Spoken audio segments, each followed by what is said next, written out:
আমরা এমন একটি দেশ চাই, যে দেশে আমাদের মা বোনেরা নিঃসংকোচে যেমন ঘরে সুরক্ষিত থাকবেন, কর্মস্থলেও সুরক্ষা পাবেন, রাস্তাঘাটেও সুরক্ষা পাবেন।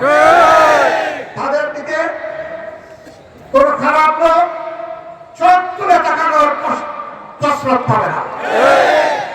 তারা ইজ্জতের সাথে মর্যাদার সাথে তাদের দক্ষতা দিয়ে দেশের উন্নয়নে তারাও ভূমিকা রাখবে।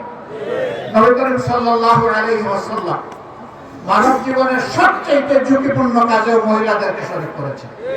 সেই কাজটি হচ্ছে যুদ্ধ। যুদ্ধে মারা পুরুষের পাশে থেকে তারাও যুদ্ধ করেছে। বিশেষ করে বদর যুদ্ধের কঠিন দিনে আমি প্রায় এই উদাহরণটা দিয়ে থাকি। যখন কাফেররা আল্লাহ রাসূলের খুব কাছাকাছি চলে এসেছিল তাকে হত্যা করার জন্য, যখন পুরুষ যোদ্ধারা দিক বিদিক কিছুটা জ্ঞান হারিয়ে ফেলেছিলেন, তখন একজন মা চতুর্দিকে ঘুরে ঘুরে আল্লাহর রাসূলকে বেষ্টনে নিয়ে রেখেছিলেন। যুদ্ধ যখন শেষ হয়েছে তার শরীরে 37টা তীর ঝুলন্ত অবস্থায় ছিল, 70টা কঠিন আঘাত ছিল।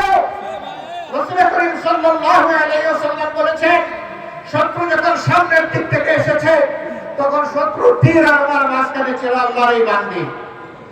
যখন পিছন দিক থেকে এসেছে ছিল আল্লাহর বান্দি। ঘুরে ঘুরে আল্লাহ রাসূলকে কিভাবে তিনি রক্ষা করবেন। ডাইনে এসেছে ডান দিকে, বামে এসেছে বাম দিকে। আমাদের সেই সর্বোচ্চ ইজ্জতের মর্যাদাবান মায়ের নাম ছিল হযরত মুসাইবা রাদিয়াল্লাহু তাআলা আনহা। যদি যুদ্ধের এই কঠিন ময়দানে আল্লাহর রাসূল তাদের জন্য কর্মক্ষেত্র সৃষ্টি করে দিয়ে থাকেন, আমরা কে তাদের হাত বন্ধ করা। আমাদের ব্যাপারে ইসলামের প্রতিপক্ষ শক্তিরা অপপ্রচার চালায়।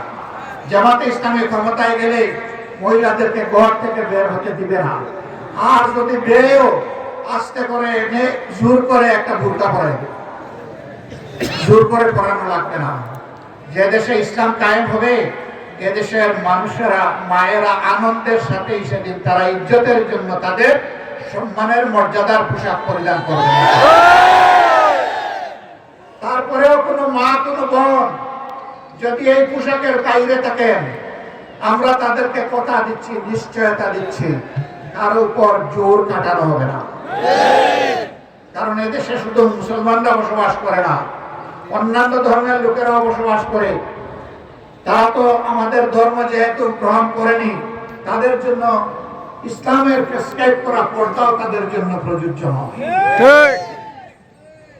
তারা যদি ইসলামের সৌন্দর্য অভিভূত হয়ে ইসলাম কবুল করে সেটা ভিন্ন কথা। তাদেরকে ইসলাম গ্রহণ করতেও কাউকেই বাধ্য করা হবে না। সম্মানিত সহকর্মীবৃন্দ, এই দেশে শুধু মুসলমানরা বসবাস করে না, হিন্দু, খ্রিস্টান, বৌদ্ধ ধর্মের লোকেরাও বসবাস করে। আমরা এমন একটি দেশ চাই যে দেশে মসজিদও পাহারা দেওয়ার প্রয়োজন হবে না, মন্দির এবং মঠও পাহারা দেওয়ার দরকার, গির্জা পাহারা দেওয়া লাগবে না।